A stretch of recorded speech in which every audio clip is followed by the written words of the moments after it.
మరో breaking news చూస్తున్నాం. సూర్యాపేట జిల్లాలో చామెట్ అనే ఆన్లైన్ యాప్ మహిళలను పక్కదారి పట్టేస్తోంది.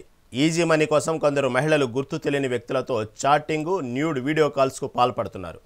బాధితుల్లో ఒంటరి మహిళలు, యువతతో పాటు డబ్బుల కోసం భర్త, పిల్లలను వదిలేస్తున్న వివాహితులు కూడా ఉన్నట్లు గుర్తించారు. మఠంపల్లి మండలం తండాలలో వెలుగు చూసిన ఈ కేసులో పోలీసులు యాప్ను ప్రమోట్ చేస్తున్న ముగ్గురిని 15 మంది యూజర్లను పట్టుకొని విచారిస్తున్నారు.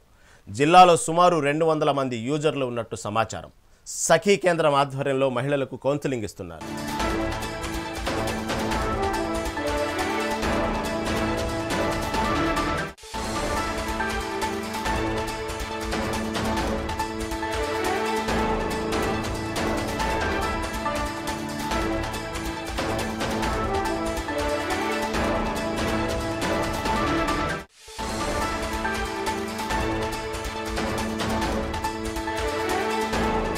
సూర్యాపేట జిల్లాలో చామెట్ అనే ఆన్లైన్ యాప్ మహిళలను పక్కదారి పట్టేస్తుంది.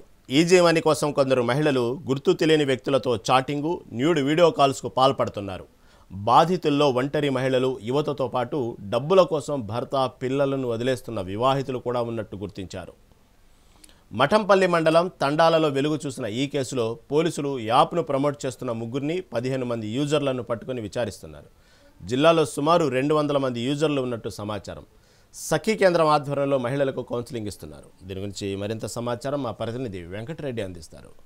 వెంకటరెడ్డి, చెప్పండి, ఏంది ఇది? సూర్యాపేట జిల్లాలో ఈ చామెట్ అనే యాప్కి అనేక మంది మహిళలు, యువత, చివరికి గృహిణులు కూడా బలవుతున్నట్లు వార్తలు వస్తూ ఉన్నాయి. అసలు ఏం జరుగుతుంది అక్కడ? దీని గురించి ఎందుకు ఇంతగా చివరికి కౌన్సిలింగ్ ఇచ్చే పరిస్థితి వచ్చిందంటే అక్కడ దాదాపుగా భారీగానే అనేక మంది బాధితున్నట్లు అర్థమవుతోంది సూర్యాపేట జిల్లాలో. దీనికి తాజా సమాచారం ఏంటి? సూర్యాపేట జిల్లాలో వెలుగులోకి వచ్చినటువంటి ఘటన అయితే సంచలనంగా మారిందని చెప్పొచ్చు. ఇక డిజిటల్ రంగంలో విప్లవాత్మక మార్పులు వస్తున్న కారణంలోనే ఒకవైపు ఇంటర్నెట్ అందరికీ అందుబాటులోకి వస్తూ దేశాలు లభిస్తుంటే మరొక వైపు సమయం అనేది దీని ప్రభావం తీవ్రంగా పడుతుందని చెప్పొచ్చు. ప్రస్తుతం సూర్యాపేట జిల్లా పరిధిలో ఉన్నటువంటి మఠంపల్లి, కోదాడ, అదేవిధంగా చింతయాల మండల పరిధిలో దాదాపు 200 మంది చామెట్ అనే యాప్ బారిన పడ్డ బాధితులు ఉన్నట్లు కూడా పోలీసులు అనుమానిస్తున్నారు. ఇక దీనికి సంబంధించి మఠంపల్లి పోలీస్ స్టేషన్ లో నిన్న సాయంత్రం నుంచి ముగ్గురు నిందితులను అదుపులోకి తీసుకోవడమే కాకుండా 15 మంది మహిళలు బాధితులు ఎవరైతే ఉన్నారో వారందరికీ కూడా కౌన్సిలింగ్ నిర్వహిస్తున్న పరిస్థితి అయితే ఉంది. పోలీసు బృందాలు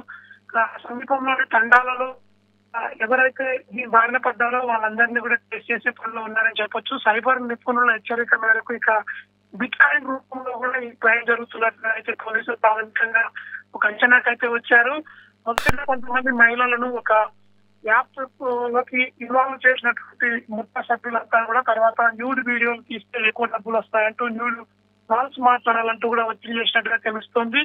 దీనికి సంబంధించి సమాజంలో ఇక ఇలాంటి డబ్బు ఆశ చూపించి ఇక పేద మహిళలు, అదేవిధంగా ఒంటరి మహిళలను, యువతలను టార్గెట్ గా చేస్తున్నటువంటి ఈ మాఫియా సూర్యాపేట జిల్లాలో రెచ్చిపోతుందని చెప్పొచ్చు. దాదాపు 200 మంది వరకు కూడా ఈ మాఫియా ఉచ్చులో చిక్కుకున్నట్టుగా పోలీసులు అనుమానించడమే కాకుండా జిల్లా ఎస్పీ ప్రత్యేకంగా దీనిపై దృష్టి సారించి 2 టీంలని సూర్యాపేట మండలంలో పరిధిలో ఉన్నటువంటి 6 గ్రామాల్లో కూడా ఇక 3 రోజుల నుంచి కూడా విచారణ అయితే కొనసాగిస్తున్నారు. మెగా9 వెలుగులోకి తీసుకొచ్చినటువంటి ఈ ఘటనలో అయితే ఎన్నో అభివృద్ధి విషయాలు పోలీసులకు కూడా వెలుగులోకి వస్తున్నాయని చెప్పొచ్చు. ప్రస్తుతం అయితే విచారణ సీక్రెట్ గా కొనసాగుతున్న నేపథ్యంలో దీనికి సంబంధించి పోలీసులు ఎటువంటి వివరాలను బయటకు వెళ్ళడం లేదు.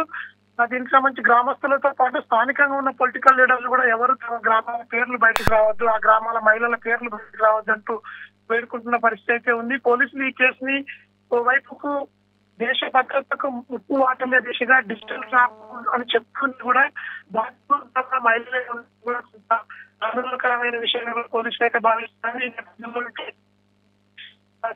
విచారణ అయితే కొనసాగిస్తున్నారు. ఇప్పటికే 3 సభ్యులను, పురుషులను కూడా ఇటు అదుపులోకి తీసుకున్నటువంటి పోలీసులు అయితే కేసు నమోదు చేసి దర్యాప్తులో కొనసాగి జిల్లాలో right, thank you for update.